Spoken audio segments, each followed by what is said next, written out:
Sacre bleu, it's Pro Wrestling Summit. You already know what Lee's. Knowledge? Tatum. I was going to try to do my best French accent, but I can't. Les incompetents. That's from Home Alone. Oh, yeah. Oh, you know that? Oh, Home Alone? Who doesn't know Home Alone? You've seen Home Alone? Yeah, well, who hasn't? No kidding. I mean, yeah, well. That's shocking. You're not usually a movie guy. Well, I mean, Home Alone's a national pastime. You gotta watch it. It's a Christmas movie. Yeah, it has a WWE Hall of Famer in it. So, well, the second one does. It does? Oh, yeah, it does, huh? Holy shit, that's right. Oh, my God, I totally forgot about that. Well, how the hell are you, buddy? Just living the dream. Good, man. Good, I'm glad to hear it. So, listen, Bad Blood. We got to talk about it, okay? Yeah, I haven't been here in a couple weeks, so... Yeah, so we got to talk about Bad Blood, and we got to talk about AEW WrestleDream and all the, all the fuckery that's going on with that. But let's talk about Bad Blood first. Okay, first match was excellent. Hell in the Cell. A lot of blood. A lot of blood in Bad Blood. A lot of blood. Yeah. CM Punk busted open first, ran into the cage with his face, which is excellent. I'm really glad about that. They also allowed a nice headshot with a toolbox. Yeah. A fucking toolbox, I say. Which clearly Punk was holding the toolbox wrong when he hit him with it, but I mean, he gave him a good shot with it, so... The gash in his head. Yeah, he had a vagina on the top of his head. What do they say, 15 staples, 16 staples? Yeah, something like that. Unbelievable. Incredible. And you see the picture of it after. They have to staple the hair into it. It's oh, God. Really bad. Yeah. Really bad. It opened up, dude. It really did. It opened up. A lot of blood. They allowed a headshot for that. It was great.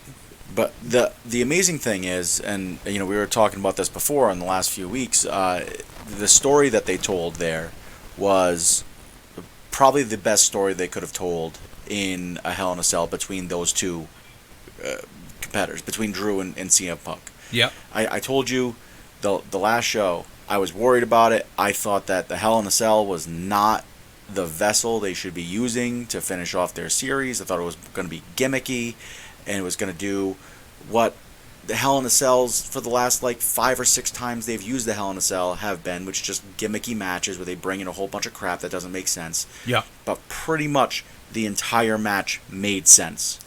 It did. You had the toolbox, which, they have to put the ring together. It makes sense they have a toolbox in there. And Drew pulls out a wrench. Why? Because that's in a toolbox. Right. He's not pulling a kendo stick out of a toolbox. Thank you. Everything made sense. And I feel they were pretty unfortunate that they couldn't get Drew to bust open when they first tried to, because you could tell CM Punk worked on his forehead a lot. Yeah, he was punching him. Trying to get him. Punching him pretty good. Those were really that was just flat out. You're not bleeding. We need to make you bleed. I'm gonna punch you directly in the forehead repeatedly until you bleed. And then Drew said, "No, all right, that's it." Dude, I love it. I fucking love it. Dude, it's like my favorite thing when I see shit like that happen, because it's so reminiscent of what I would do. Just punch me as hard as you can in the fucking head until I get busted open, please. And thank God they have that the cameraman in the cage with them. Oh, not outside the cage. It would have been terrible. Yeah, but he's right in there, right on it, as he's giving those stiff punches right to the forehead. I like how professional they are, that they know that the camera guy is right there, and they have, when the camera guy's close, we're fucking laying this shit in, because we can't take, we're not taking an L where, it's going to be an errant shot. No, you need to fucking lay everything in during that match. Yeah. And you know what? The match was fucking excellent. Everything had a purpose. Everything was meaningful. Everything had a reason. And it was fucking lovely. It was absolutely lovely. There's not too much that I can say bad about the match. I'll tell you what, the most egregious thing that I saw was the bump onto the stairs with the Miss Claymore when he hit his lower back on the corner of the stairs. That is the only thing that made me truly wince during the match. but it was so fucking good that I was like, this match is excellent. It's my second favorite Hell in the Cell match. Yeah, of we all talked time. about this. I said, I could put it up there in the top 5. I can't really think of what my top 5 would be. I hesitate to put it at top 2, just because there's been... Shawn and Taker, the first one, how can you really take away from that? But it wasn't as good as this one. But just wasn't. You got Shawn and Taker, you got Foley and Taker. Which is number 1. There's no doubt about it. I really liked Taker and Triple H. The Hell in a Cell. There's a lot there. The 6-man where Rikishi took the fall off the cage. The choke slam. I couldn't stand that one. There was just too much going on. A lot of stuff. That's my fear with the Hell in a Cell, is that there's going to be too much going on. But they did just enough. They didn't break out of the cage. They didn't feel they had to go over the top with it. That table spot was great, though. The suplex. The suplex through the table was excellent, because it was such close quarters. That there was nowhere to go except for either horribly wrong or perfectly done. And it didn't look like he was going to get up for it. Oh God, it scared the shit out of me. Yeah, but thank God, that they both landed safely. No egregious bumps though. No, except for the toolbox shot, which was pretty fucking gnarly. Right. It was gnarly, and that bump onto the stairs. The putting the beads in CM Punk's mouth, there's just everything was purposefully done, and it was excellent. Yeah. Now the rest of the show, like the middle of the show, as far as I'm concerned, was. No, I don't want to say lackluster. It was fine. It was forgettable, which is okay, fine. Kind of. But it was fine. Yeah. It kind of needed to be, because the main event was awesome. So, what do you do? And once again, it shows that the Bloodline story is just far surpassing the championship, which is too bad for Cody. But you know what? You're gonna put Roman in a tag team match. Put him in with somebody champion. Put him in with the champion, and put him with somebody that has the experience to run a really good tag team match. And somebody who he beat for the belt. Yeah, that's a compelling storyline. Can they coexist? The whole idea of, is Roman still going to be a heel? Is he going to actually live up to his word? Which I didn't really have any doubt that he was going to live up to his word, because even as a heel, if he said something, he was going to do it. It didn't matter. Cody won the championship. He gave him the championship. He walked away. That's it. There was no attack him after the match and all that. So it was done well. Jacob Fatu is an absolute beast. Stud. That guy needs to hold a championship for a really long time. Not as long as Roman, but for a long time. An absolute stud. Yeah. Stud of a man.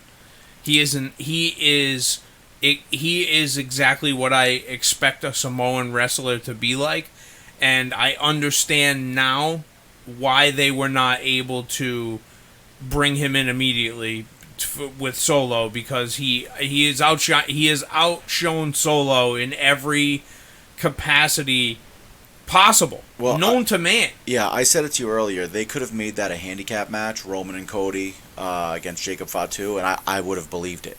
I would have believed in that match, because he is so far and above the normal run-of-the-mill wrestler in his physical talent, in his what he's capable of doing, what he's capable of making look amazing. The facial expressions and shit are he sells it all. That's the thing. He tells a story with his body. He tells a story with his face. Everything. He wears everything on his sleeve. It's just, you believe that this guy is invulnerable. Now, the comparisons to Umaga I don't like, because now let's just say it how it is. Umaga was not half the wrestler that Jacob Fatu was. I just want to put that out there for me. And I fucking dig Umaga, man. I like Umaga in every sense of the word. He's a tough guy. He looked the part. He looked like a crazy Samoan wrestler. Jacob Fatu far surpasses Umaga, any of the Samoan guys except for The Rock right now. Yeah. It's Roman, Rock, Jacob, as far as I'm concerned. Yeah. That's how it goes. That's the pecking order. And I love the Usos, but I consider the Usos a tag team. I don't look at them as singles wrestlers, and no matter what they do in their singles pushes, I'll never look at them as singles wrestlers because I've known them as a tag team for such a long time. So they're a tag team in my eyes, and they're the new generation of tag teams. You know, I think that they're not like the Wild Samoans. They're much faster. They wrestle a much more complete style than the Wild Samoans did. But Jacob Fatu is a mix of the new and the old school Samoan wrestlers, and it's fucking awesome to see. Yeah, the only way that comparison works is just saying that Umaga had a presence about him, and I feel that Fatu also has that presence about him, but that's pretty much where the comparison stops. And they're both super athletic. I mean, Umaga was super athletic, no doubt about it, but not as athletic as Jacob Fatu. Yeah. I mean, he literally does a triple jump moonsault. The guy's a fucking, like a super heavyweight doing a triple jump moonsault, and hits it perfectly every single time. Like, do you know how fucking difficult that is to do? Just to do a regular moonsault and hit it perfectly every time. I can't believe that his knees have held up. Yeah, well, again, the good thing about him is he has staying power, because eventually when he can't do that, there's not much that he has to change about his style to keep being who he is. He just doesn't do that move anymore. Right. And that's it. Right. He still can do the fucking, the hip attack in the corner, like the Samoan drop, the whole deal. That's the big difference between him and like a Ricochet, once he can't do all the flippy shit that he does, what's he gonna do? He's done. Yeah. That's it. You know, you don't have a personality. You don't have any other moveset. So once you can't flip around anymore, I don't know why I'm hating on Ricochet so much, but yeah, you are really poo-pooing on Ricochet right now. He's not even in the fucking same company that we're talking about. Not. He used to be. Yeah. But, somebody that you used to know. But I thought that the match was great. Seeing Jimmy Uso come back after being away for the few months that it was a nice break. It was nice. Seeing him come back and kind of seeing that Roman has kind of seen the error of his ways. And he embraced Jimmy there. That was great. Walking away from Cody, seeing Cody get beat down by the Bloodline, and Roman kind of wanted to walk away, and Jimmy being the one saying, no, you said you'd have his back. We gotta go. Yeah. It's such a face thing to do, and I love the fact that they're giving Roman a shot as a face now, because he is a monster babyface. I mean, he immediately goes into the category of, okay, if he wrestles Cody, who's the face? Because Cody's gonna be the heel. I mean, there's no doubt about it. Cody is definitely going to be the heel. And it's funny because we talked about he was just cutting a promo. No, he wasn't even cutting a promo. He was doing an interview where he was talking about his dad and his dad's interactions in NXT. And and how they're his kids and like the whole deal. He was pushed aside for the NXT, and it's like that's the perfect way for Cody to turn heel here, and you kind of seeing that being planted a little bit, so you kind of see that in the works, which will be good.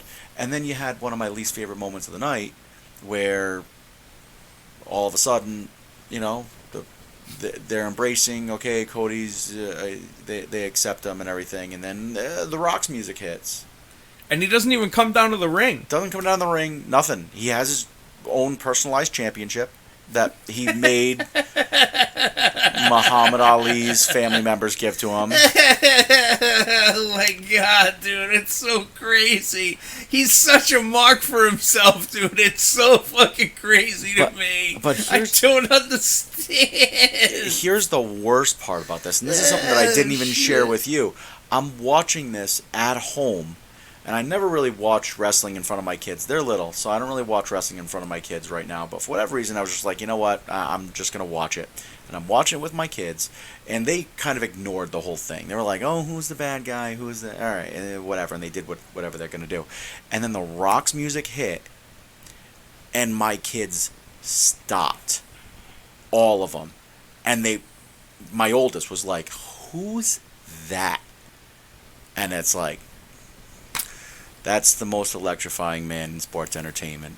That's who that is. Can attract even a non-wrestling person. Unbelievable. Will stop. Unbelievable. And don't say your kids aren't wrestling fans, because your kid's favorite song is Judas. That's a good by point. Fozzy. That's a good point. So yeah, that's your fault, though. that is you my said fault. It. I did that. That was my fault. Saying Judas in church. Dude, I popped so big for that. I popped so big for it. It's such a problem. You can't. Yeah, that's. I love Judas.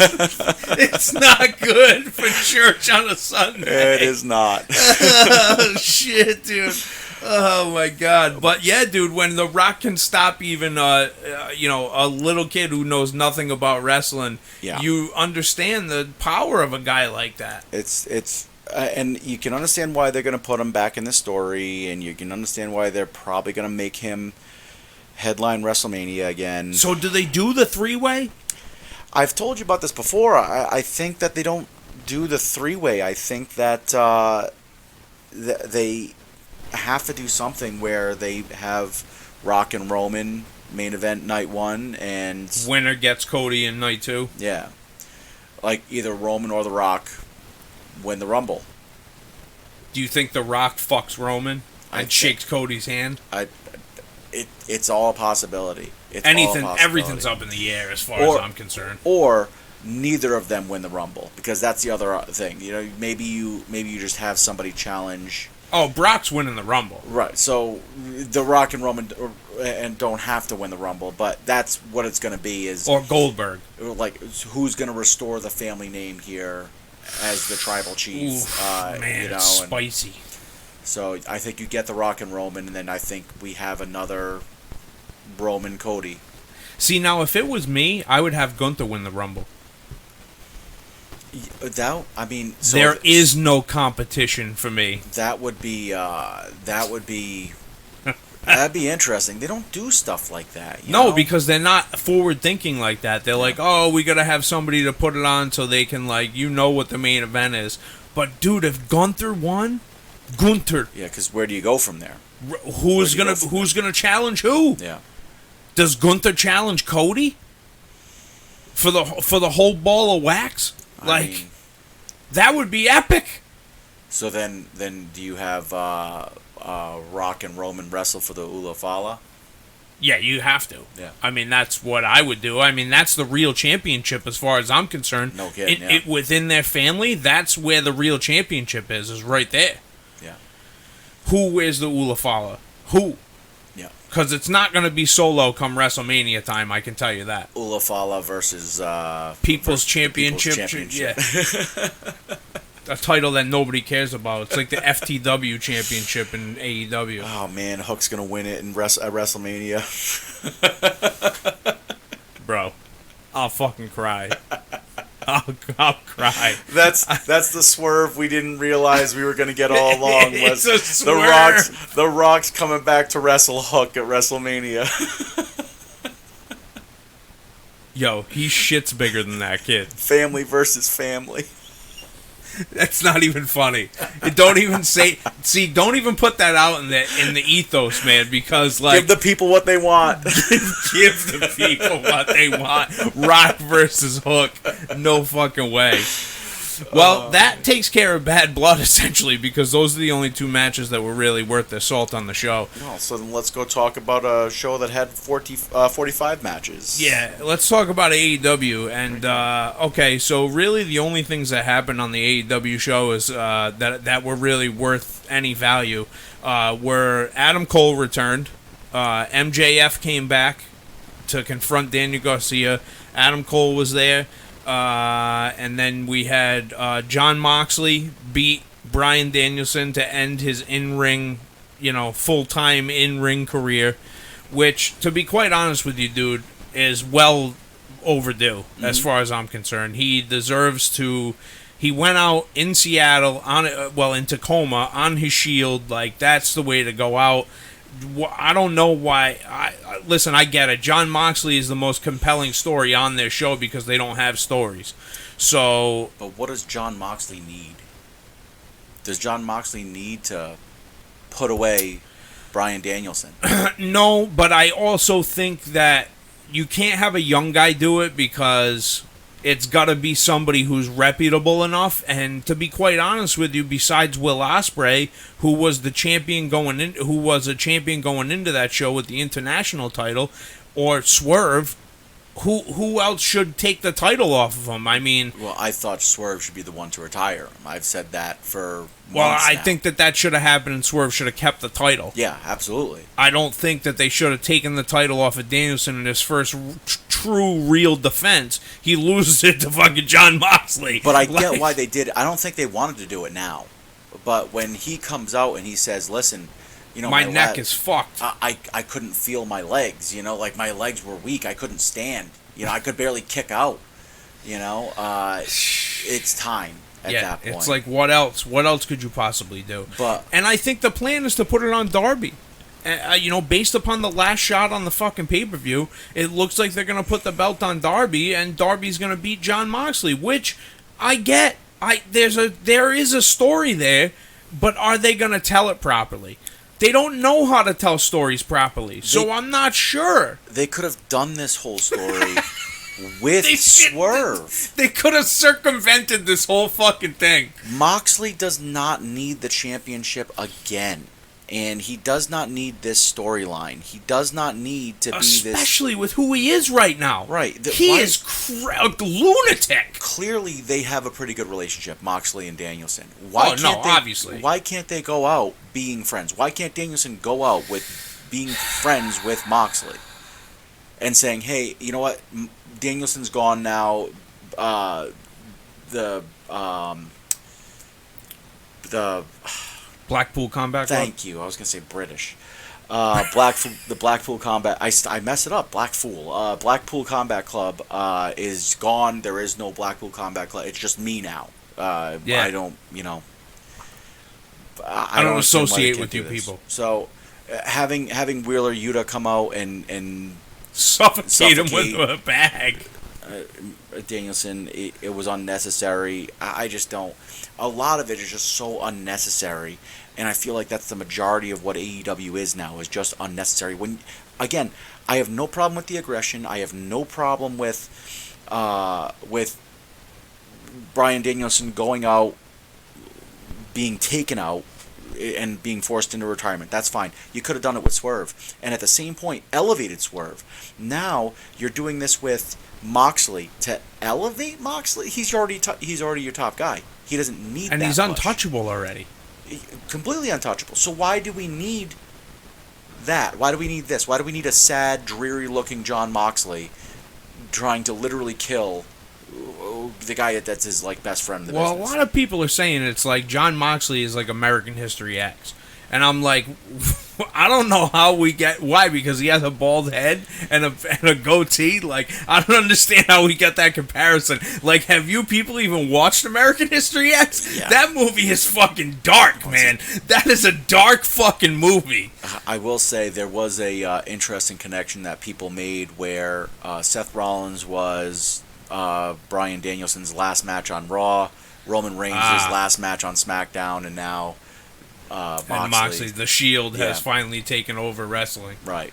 Interesting. So, you know, I did see that, but I didn't put too much credence into it. No, I thought it was just a weird coincidence. I agree. You know, I don't think that there was. I don't think Danielson is that forward thinking, especially when his neck is as fucked up as it is. I completely agree. I still think he should have gone out with Swerve. That's the way it should have ended. I don't understand the need for this. It's totally unnecessary. You could have had Swerve physically destroy Danielson.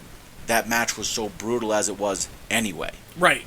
Could have Swerve stomped him. I mean, instead, Swerve is getting needles in the mouth. Well, that was against Hangman.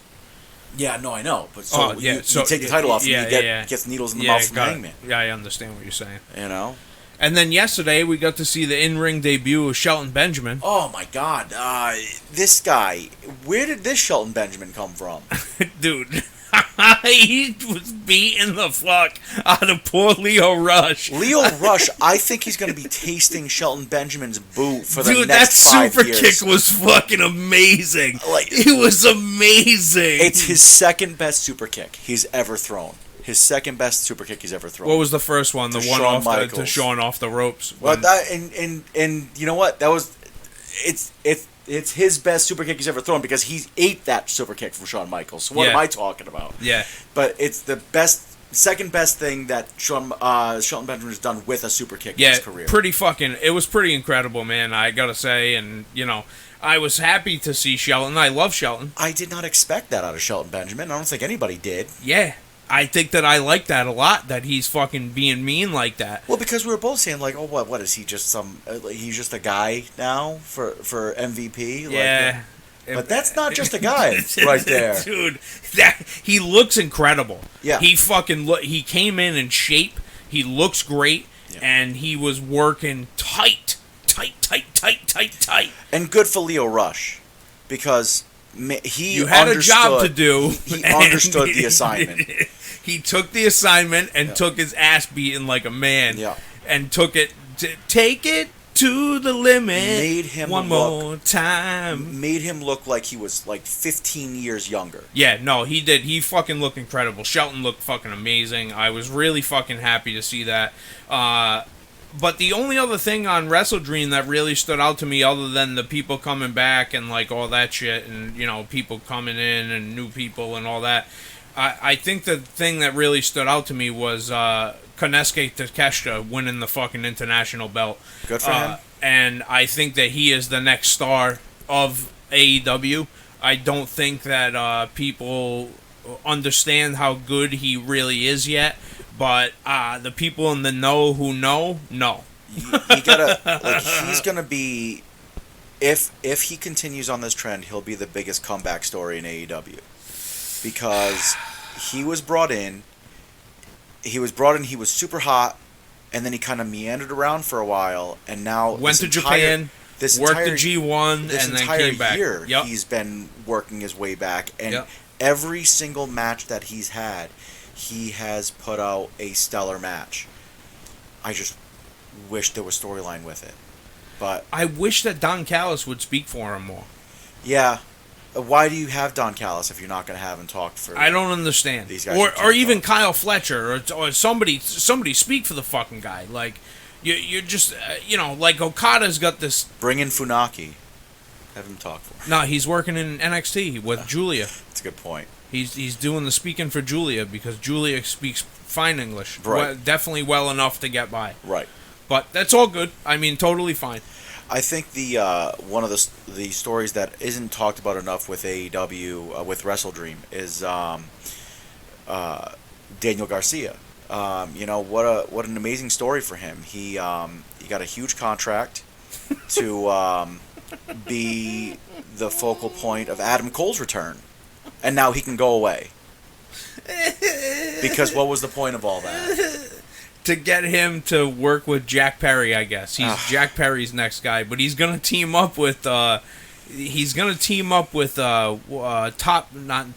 Flight, Private Party to take on John Moxley's crew. Which you know how that's gonna go. Hey, man. You know what else we didn't talk about? Rico came back. Dude, I fucking love Rico, okay?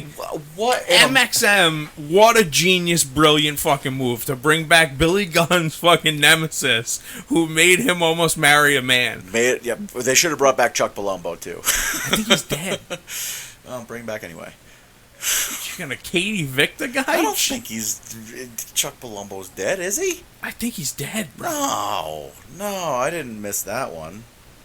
He didn't. I didn't miss that one. He didn't get a big thing from the WWE about he got his face up there. Is he not? Am I wrong? No, he's still alive. He's 53. Oh, okay. Yeah. All right. He's still alive. So he's my age. Whew. Man, I would have felt real bad about that one. Yikes! I feel bad saying the guy. I thought the guy was dead. I mean, where's he been?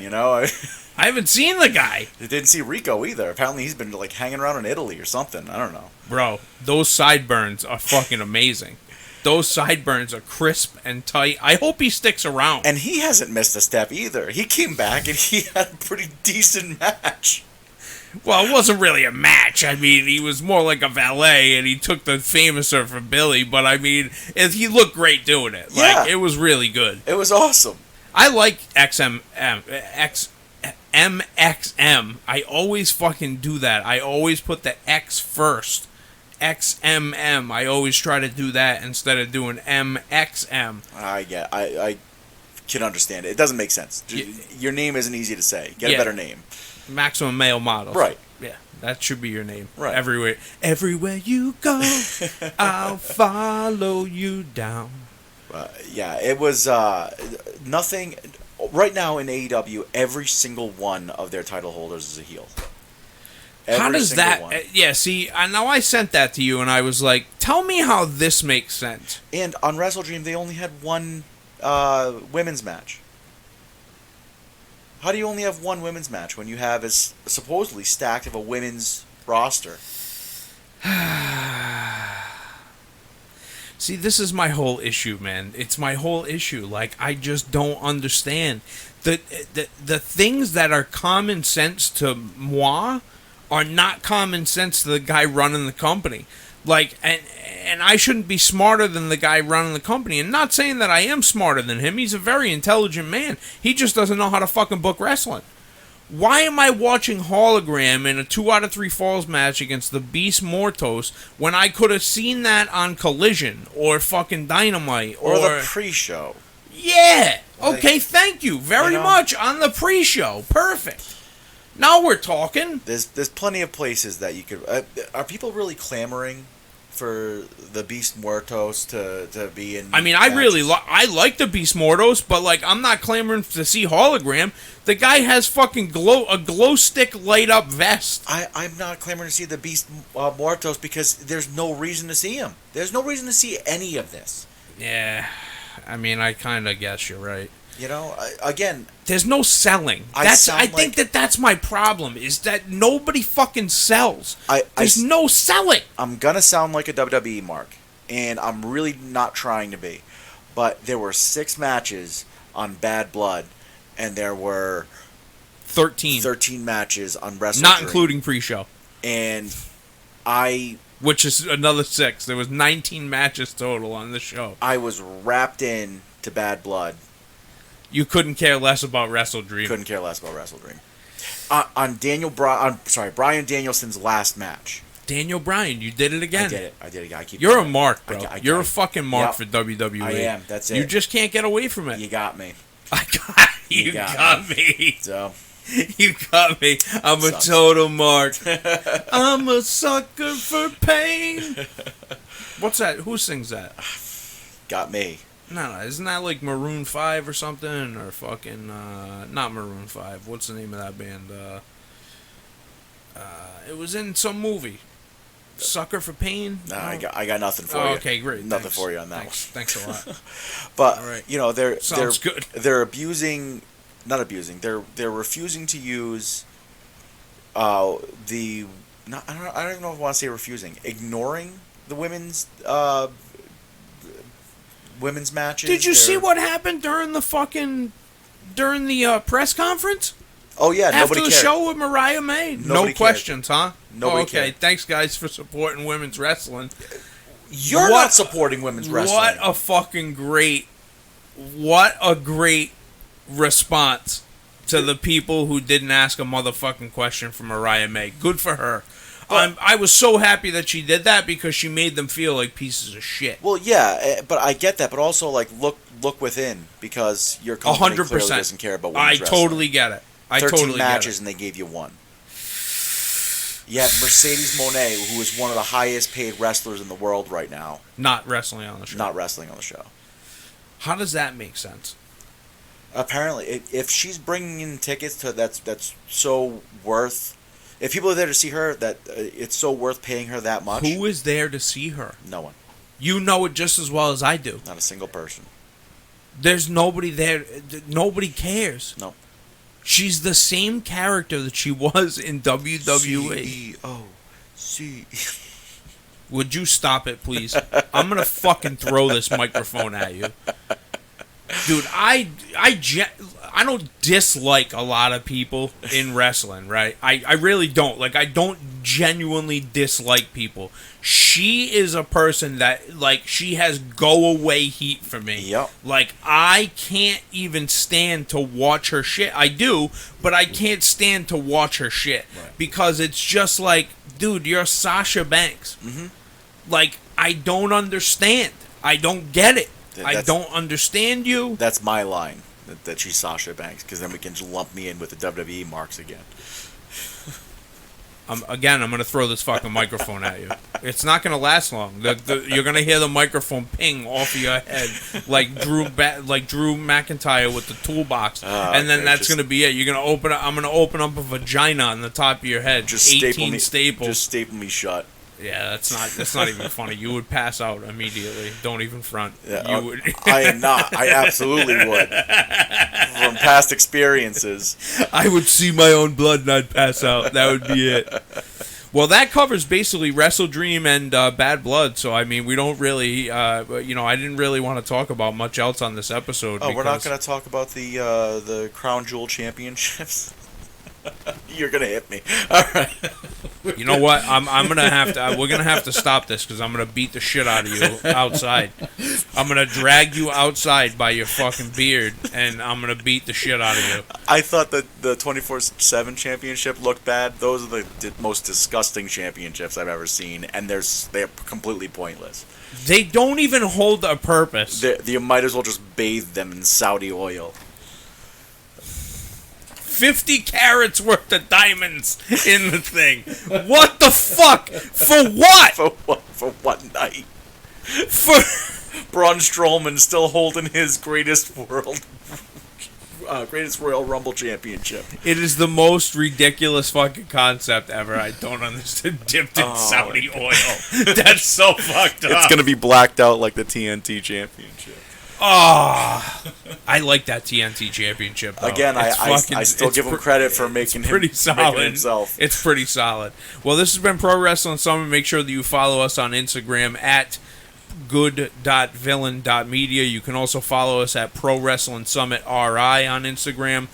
Don't be afraid. We're out and about. We're doing things. We're making things happen. We got new podcasts coming January 2025. So just so you know, this is the home of combat sports. Good Villain Media. We appreciate you listening, and we'll talk to you next week. For myself, Tatum, and for Knowledge, peace out, people. Have yourselves a fantastic day. Mwah! Peace. I'm gonna kick the shit out of you. Please don't. Kick the shit